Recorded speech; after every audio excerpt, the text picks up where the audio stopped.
échanger avec ses collaborateurs sur ces sujets-là. Aménagement des lieux et des postes.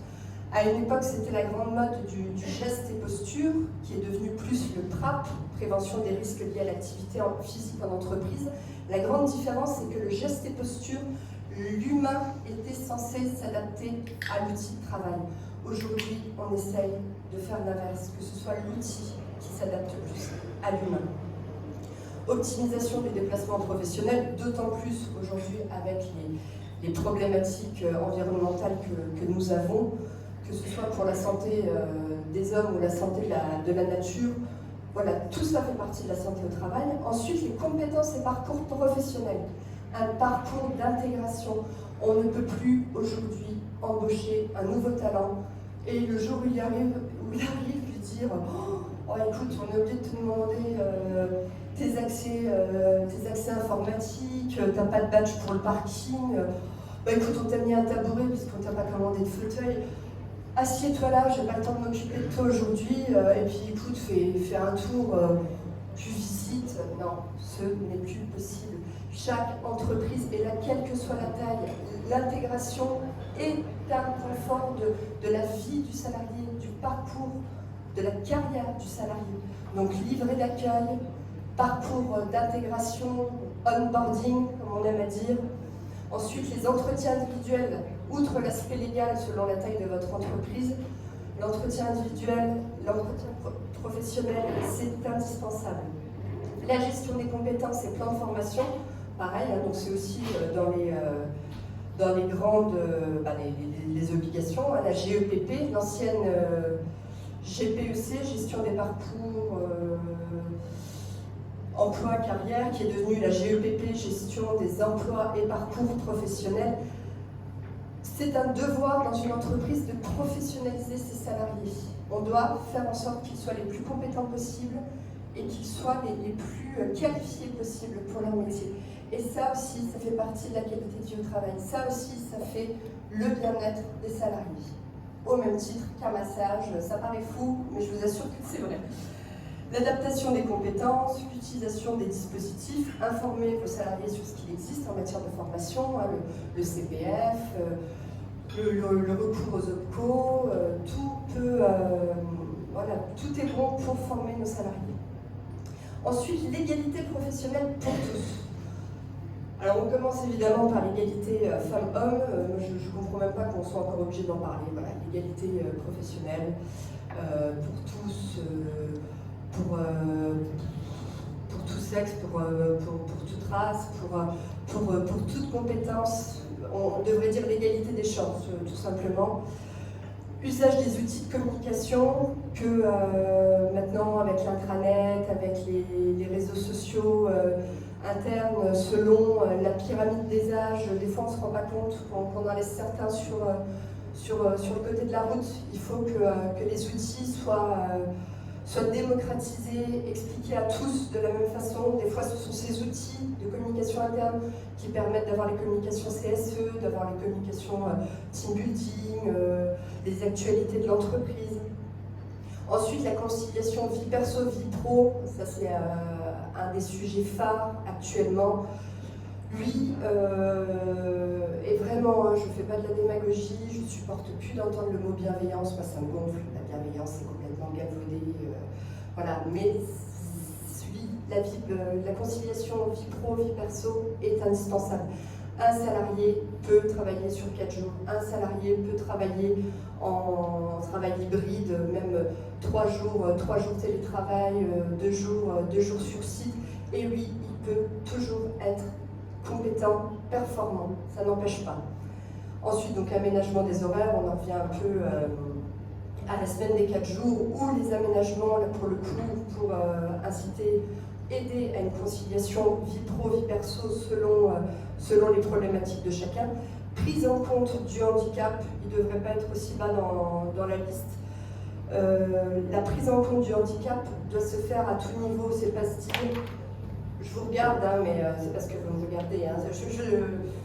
C'est pas pour avoir votre aval. J'espère que vous serez d'accord avec moi, mais bon. C'est pas seulement se dire on met une rampe à l'entrée, on va adapter un minimum. Non, c'est la prise en compte du handicap se fait dès campagne de recrutement? Est-ce que seulement vos annonces sont à même de parler à une personne en situation de handicap? Est-ce que tout le processus de recrutement, avant même l'intégration, est accessible à une personne en situation de handicap? Il faut tout repenser autour du handicap. Ensuite, la pyramide des âges. C'est un élément, un outil en entreprise, dans les entreprises d'une certaine taille, qui n'est pas assez utilisé. Votre pyramide, quand elle commence à s'inverser, à savoir que vous n'avez plus beaucoup de jeunes et que vous commencez à avoir une population active dans votre entreprise plus âgée, souvent, soit les entreprises sont complètement passives et attendent d'avoir 25 personnes qui partent en retraite sur 3 ans, ce qui est complètement catastrophique, on n'a pas anticipé les recrutements ni quoi que ce soit, soit c'est un peu la fatalité. Il faut vraiment en faire un outil, une fois de plus, de performance. Ça veut dire se rapprocher des écoles, des centres de formation pour commencer à envisager ces recrutements selon votre activité. Voilà, songez en tout cas de manière globale au recrutement et aussi faire du sommet de votre pyramide, donc de vos futurs jeunes retraités, en faire des outils de transmission de savoir. Ils ne demandent que ça. Et on a beau des fois se dire bon, l'ancien, il est temps qu'il soit à la retraite parce qu'il commande. Non, ce sont les meilleurs transmetteurs de savoir. Ce sont les sachants. Et c'est eux qui formeront vos jeunes arrivants, sans passer par des organismes extérieurs. Vous commencez à comprendre la performance.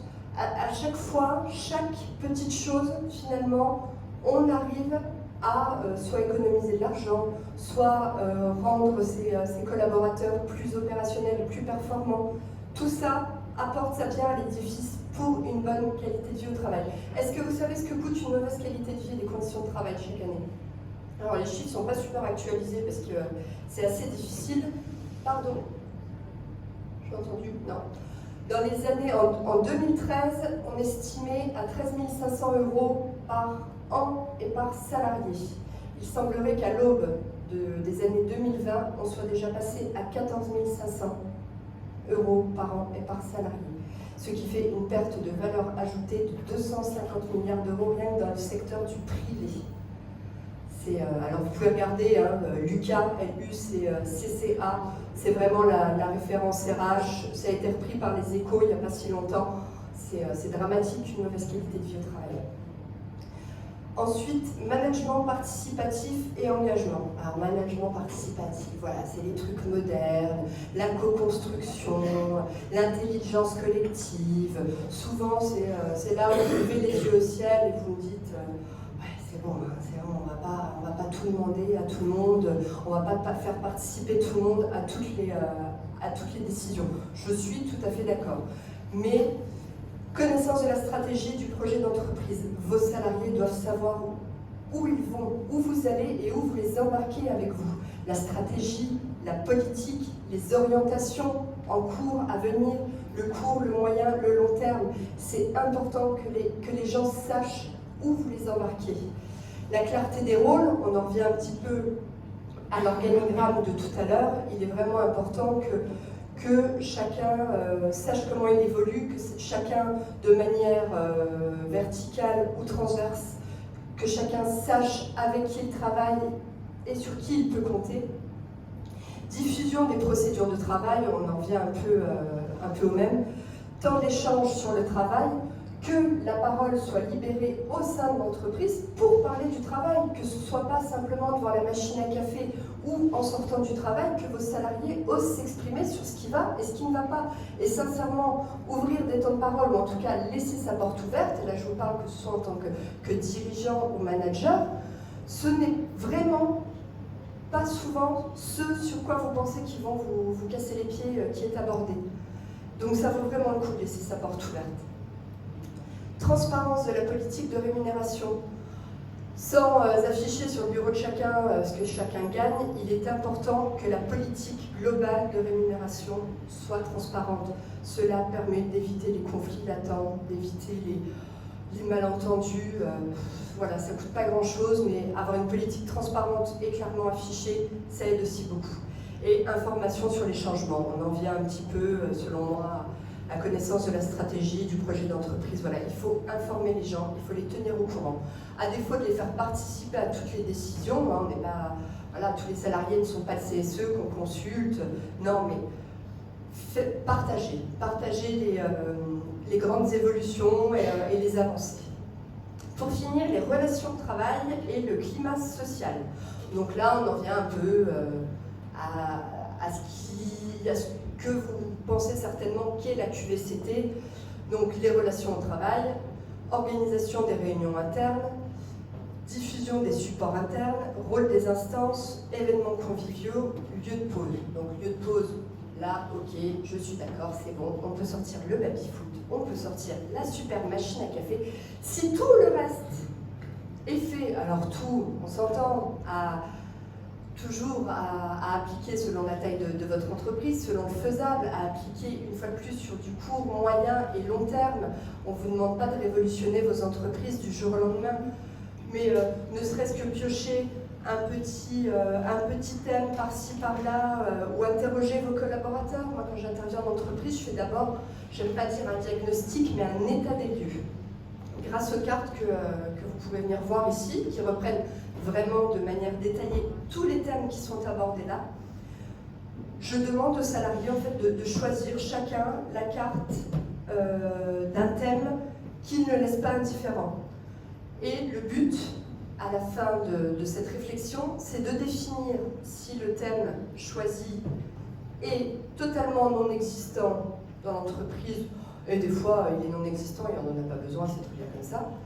Est-ce qu'il est non existant et vraiment utile? On aimerait travailler sur la question, on aimerait faire avancer les choses à ce sujet-là. Des fois c'est déjà existant et c'est très bien comme ça, et tant mieux. Donc ça permet aussi des fois de conforter les dirigeants et les managers dans le fait qu'ils font bien. Et ça fait du bien des fois pour les managers et les dirigeants qu'on leur dise que quelque chose convient, hein, que la critique ne soit pas toujours que négative. Et ensuite, on peut mettre en avant le fait que c'est existant, mais que ça mériterait d'être largement amélioré. Et après, ça permet de faire un plan d'action qui va permettre de travailler sur, comme je le répète, encore le court, le moyen et le long terme.